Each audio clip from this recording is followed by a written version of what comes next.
যে নেতারা এখন বলছেন ভারতীয় পণ্য বর্জন করেন, তাদের বউদের কয়খানা ভারতীয় শাড়ি আছে? তাহলে বউদের কাছ থেকে সেই শাড়িগুলি এনে কেন পুড়িয়ে দিচ্ছে না? আরেকটি বিষয় না বলে পারছি না, দেখলাম বিএনপির এক নেতা চাদর খুলে আগুন দিচ্ছে, ভারতীয় পণ্য ব্যবহার করবে না। এরপর আবার দেখা গেলো কিছু চাদর কিনে এনে পরানো হলো। আচ্ছা, শীতকাল তো চলে গেছে, এখন চাদর পরালে বেশি আর কি আসে যায়। কিন্তু আমার প্রশ্ন, যে নেতারা এখন বলছেন ভারতীয় পণ্য বর্জন করেন, তাদের বউদের কয়খানা ভারতীয় শাড়ি আছে? তাহলে বউদের কাছ থেকে সেই শাড়িগুলি এনে কেন পুড়িয়ে দিচ্ছে না?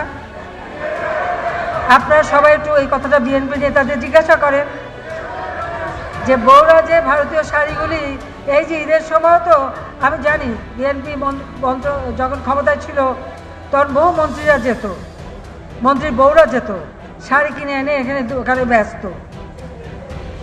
আমার পরিচিত কয়েকজন আমি দেখেছি, নিজেও দেখেছি। আমি একবার প্লেনে যাই, দেখি সাথে 5 জন একসাথে।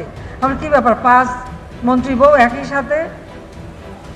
তো আমি আবার একটু ওখানে যে কলকাতা এয়ারপোর্টে আমাদের চেনাশোনা লোকজন ছিল, আমি ফেরার সময় কয়টা সুটকেস নিয়ে ফেরে, আর যাওয়ার সময় কয়টা আমাকে একটু খবর দিও। আমি যাচ্ছিলাম ব্যাঙ্গালোরে আমার বাচ্চাদের দেখতে, ঠিকই শুনলাম আমাকে বললো যে একজনে একটা সুটকেস নিয়ে গেলেও আসার সময় 7-8টা করে নিয়ে আসছে।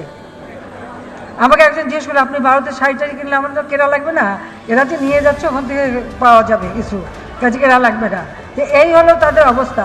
তো আমি এখন বলবো আমাদের এই বিএনপি নেতাদের, যারা যারা ভারতীয় পণ্য বর্জন করবেন, সবার বাড়িতে যেয়ে তার বউরা যেন কোনো মতে কোনো ভারতীয় শাড়ি না পরে, তাদের আলমারিতে যে কটা শাড়ি আছে সব এনে যেদিন ওই অফিসের সামনে পরাবেন, সেই দিন বিশ্বাস করব যে আপনারা সত্যিকার ভারতীয় পণ্য বর্জন করলেন। আরও প্রশ্ন আছে। আমাদের দেশে গরম মশলা, পেঁয়াজের দাম বেড়ে গেছে। ভারত থেকে আমরা পেঁয়াজ আমদানি করছি, পেঁয়াজ আছে, পেঁয়াজ, রসুন, আদা, মিজোরাম থেকে আমরা আদা আনি, ভারতীয় আদা।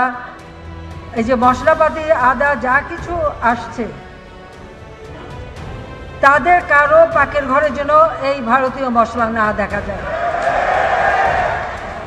তাদের রান্না করে খেতে হবে এই সমস্ত মশলাবিহীন।